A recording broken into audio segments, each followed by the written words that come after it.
In today's video, I'm going to show you how to jump between sections using a table of contents, specifically inside Notion. This is an incredibly useful feature if you're working with long pages, like project portfolios, documentation, study notes, or dashboards, and you want to navigate instantly without endless scrolling. A table of contents automatically creates clickable links to all your headings, making your page cleaner, faster to use, and much more professional. If you find this helpful, make sure to hit the like button and subscribe for more simple Notion tutorials like this. Alright, let's jump right in.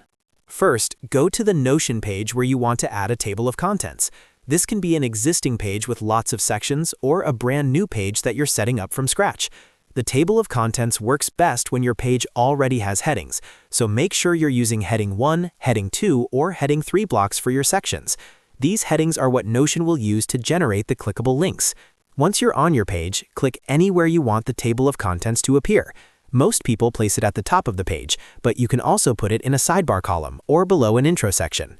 Now type a / followed by TOC, so /TOC. As soon as you do this, you'll see a drop-down menu appear. From the drop-down, click on Table of Contents. Notion will instantly insert the Table of Contents block, and you'll see a list of all your headings appear as links. Each item in this list corresponds to a section on your page.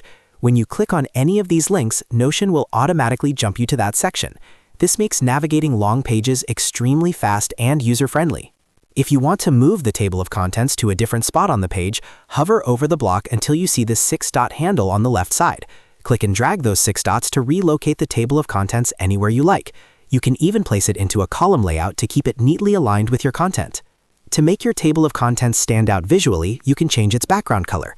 Click on the block, open the block settings, and choose a background color that matches your page style. This is especially helpful if you want users to quickly notice the navigation area as soon as they open the page. And that's it.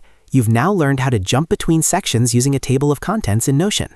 This small feature can make a huge difference in how organized and professional your pages feel, especially when sharing them with others.